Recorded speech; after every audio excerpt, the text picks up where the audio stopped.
Hello students. इस video में आप देखने वाले हैं विभिन्न निर्देशांक पद्धतियों के बारे में, है ना। किसके बारे में? विभिन्न निर्देशांक पद्धतियों के बारे में। डिफरेंट कोऑर्डिनेट सिस्टम्स हम इसको कहते हैं, है ना। तो इसमें जो पद्धतियाँ होती है वो 4 प्रकार की पद्धतियाँ होती है।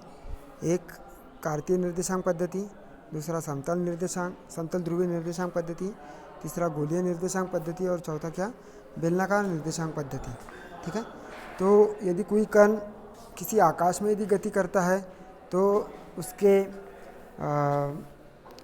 स्थिति उसके वेग, उसके त्वरण आदि को प्रदर्शित करने के लिए हम कौन सी पद्धति करते हैं?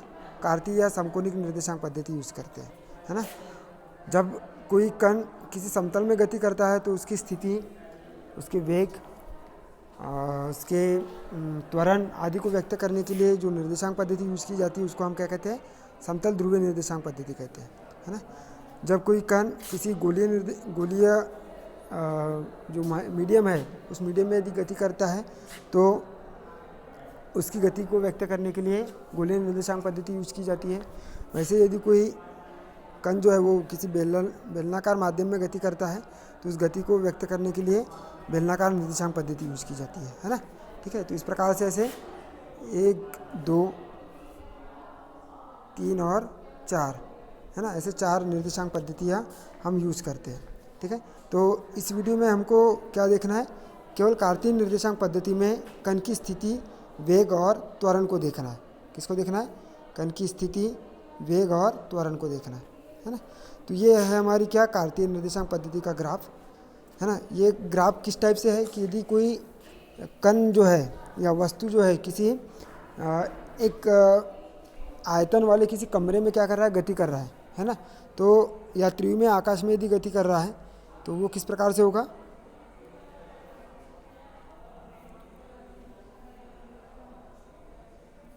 देखो इस टाइप से लिया है अपन ने।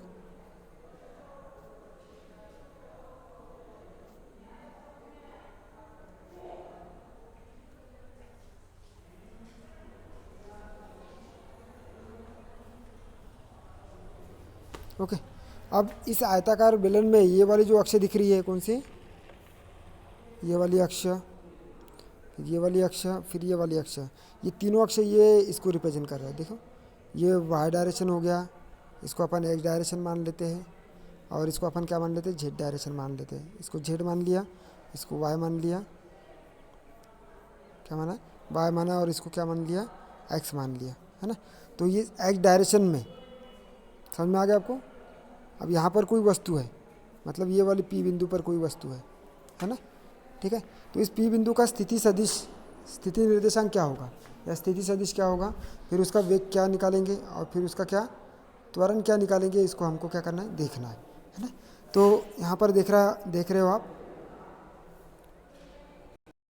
क्या है? चित्रानुसार क्या है? कार्तीय निर्देशांक पद्धति में किसी बिंदु P की, ये जो P बिंदु है उसकी स्थिति समकोणिक कौन से? x, ये इधर लिया है अपन ने x, y ये इधर लिया है y, और z मतलब कौन सा? ये वाला समकोणिक जो एक दूसरे से कैसे है? समान कोण पर है, 90 डिग्री पर है ना। तो उस समकोणिक स्थिति के लिए एक्स वाई जेड अक्षों के अनुदिश निर्देशांक कितने हैं? एक्स वाई जेड द्वारा अपन व्यक्त करेंगे। यह एक्स के लिए, ये देखो ये एक्स से रिप्रेजेंट कर रहा है, वाई डायरेक्शन के लिए वाई, और जेड डायरेक्शन के लिए क्या? जेड रिप्रेजेंट कर रहा है। ठीक है। तो इन अक्षों के अनुदिश एकांक सदिश कितने हैं? एक्स अक्ष के अनुदिश आई है, ये दिख रहा है आपको आई। वाई अक्ष के अनुदिश ये क्या दिख रहा है आपको? जे दिख रहा है। और जेड अक्ष के अनुदिश क्या दिख रहा है? वेक्टर के दिख रहा है। ओके, है ना। तो क्या है? अनुदिश एकांक सदिश आई जे और क्या है? के है। तो बिंदु पी के स्थिति सदिश कितना हो जाएगा? वेक्टर आर होगा। और ये वेक्टर आर जो है वो इस डायरेक्शन में होगा। बिंदु यहाँ पर है तो जिसको अपन किससे लेना पड़ेगा? मूल बिंदु से लेना पड़ेगा। और मूल बिंदु से यदि हम बात करेंगे, ठीक है, तो जेड डायरेक्शन से ये वाली वैल्यू हो जाएगी, है ना। एक्स डायरेक्शन से ये वाली वैल्यू हो जाएगी। वाई डायरेक्शन से कौन सी? एक्स डायरेक्शन से ये वाली वैल्यू होगी, वाई डायरेक्शन से ये वाली वैल्यू होगी, और जेड डायरेक्शन से ये वाली वैल्यू हो जाएगी, है ना। क्लियर? तो अपने को क्या करना है? इस सभी बिंदु को मिलाना है। ये दोनों बिंदु के कारण ये मिल गई और तीसरे बिंदु के कारण ये मिल गई, है ना। तो इस बिंदु P पर उसका स्थिति निर्देशांक कितना हो जाएगा, या स्थिति सदिश कितना हो जाएगा, r इक्वल टू कितना xi प्लस yj प्लस कितना zk के रूप में। ठीक है, क्लियर। जहाँ OA x दिशा में उसकी दूरी को रिप्रेजेंट करेगा, OA है ना, जो कि किसको रिप्रेजेंट कर रहा है, x को रिप्रेजेंट कर रहा है। यहाँ पर OA इंटू उसका अनुदिश घटक कितना आ जाएगा, I आ जाएगा, तो कितना हो जाएगा, xi हो जाएगा। वैसे OB किसको रिप्रेजेंट कर रहा है, यहाँ से यहाँ तक की रिप्रेजेंट कर रहा है। ठीक है, ये y डायरेक्शन में रिप्रेजेंट कर रहा है, जिसका अनुदिश एकांक सदिश कितना आ जाएगा, j आ जाएगा। ठीक है, और उसके बाद में z जो है वो किसको रिप्रेजेंट कर रहा है, OC को रिप्रेजेंट कर रहा है। z जो है वो किसको रिप्रेजेंट कर रहा है, यहाँ से O से यहाँ तक की C है ना। ठीक है, क्लियर। तो वो OC के लिए कितना हो जाएगा, z हो जाएगा, और उसके अनुदिश एकांक सदिश कितना है, यूनिट वेक्टर k है। ठीक है, तो यहाँ से हमने क्या निकाल दिया, स्थिति सदिश निकाल दिया है ना। ये क्या आ गया, स्थिति सदिश आ गया। अब स्थिति सदिश के बाद में स्थिति सदिश तो निकालिए, अब क्या निकालना है, वेग निकालना है और फिर त्वरण निकालना है। तो वेग क्या होगा, स्थिति में परिवर्तन की दर है ना। v बराबर कितना होता है, डी आर अपॉन में कितना dt।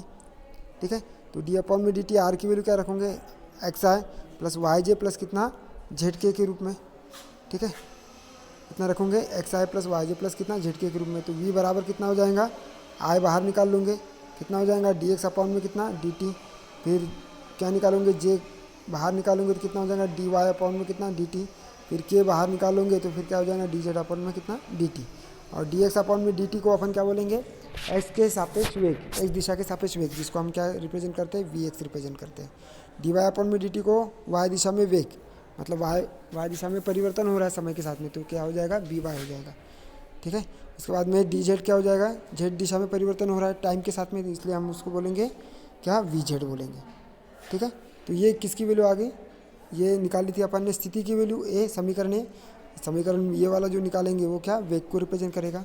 अब यदि त्वरण को निकालना है तो त्वरण ये हो जाएगा कितना, dv अपॉन में वेग में परिवर्तन की दर। तो यहाँ v की वैल्यू ये वाली रख दोगे आप, कितना d अपॉन में dt कितना vxi प्लस vyj प्लस कितना vz k के रूप में।